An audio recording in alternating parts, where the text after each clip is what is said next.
Ngayon naman po ay patuloy po ang dating ng mga miyembro po ng Iglesia ni Cristo para po sa ikalawang araw ng kanilang rally dito po sa Quirino Grandstand. Pero yung kinalalagyan ko ngayon ay dito ho ito sa may kahabaan ng Rojas Boulevard at nakikita ho natin, ako marami ho yung mga kababayan natin dito. Actually, yung nakikita nyo mga tent, yan ho yung mga tent na tinulugan ng ating mga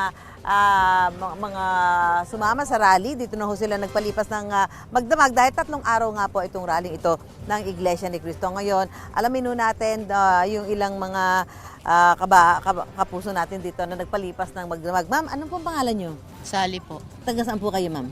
Angono po. Dito ba kayo nagpalipas ng magdamag? Opo. Kahapon sumama na kayo? Opo. So, Umaga. ano ang plano nyo ngayong araw? Nandito pa rin. Sasama pa rin kayo? Opo. Hanggang Martes po yan ng hapon. So, yung hanggang Martes ay tatapusin nyo? Opo. May kasama kayo?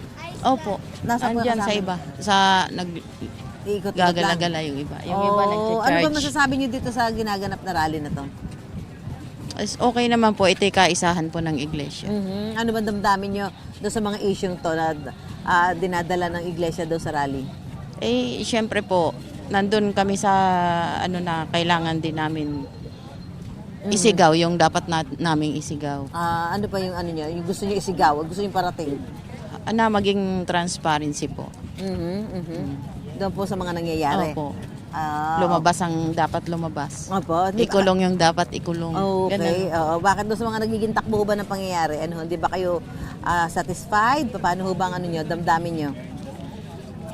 Siyempre po, bilang mamamayan, hindi kami sang-ayon doon sa na talamak na yung nakawan tapos hindi pa kami, kumbaga, wala kaming gagawin. Siyempre, mamamayan din po kami. Opo.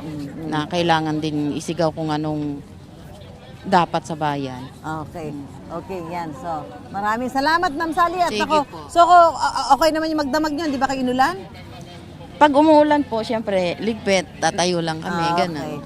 Ayan, oo. Maraming salamat po. At Sige po. kanina nga po ay kausap natin si PNP Chief Nartates.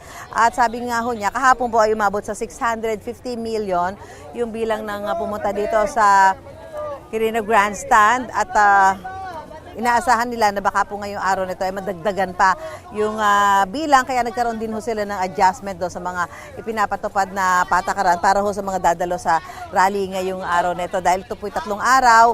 So yung 650,000 po yung dumalo kahapon. 650,000, umabot po ng 650,000. At sabi nga po ni PNP Chief Nartates, ngayong araw nito baka daw po madagdagan yung bilang ng mga sasama. Kaya nagkakaroon ho ng mga konting revision doon sa pinapatupad nila mga patakaran. Actually, sabi niya yung mga pulis hanggang dito lang po sa may bahagi ng Rojas Boulevard. Gaya mga ng mga napag-usapan doon sa mga leader po ng rallying ito sa Quirino Grandstand na tatagal hanggang bukas. Mula po rito sa kanto ng Rojas Boulevard at PM Calao dito po sa lungsod ng Maynila, back to studio po tayo.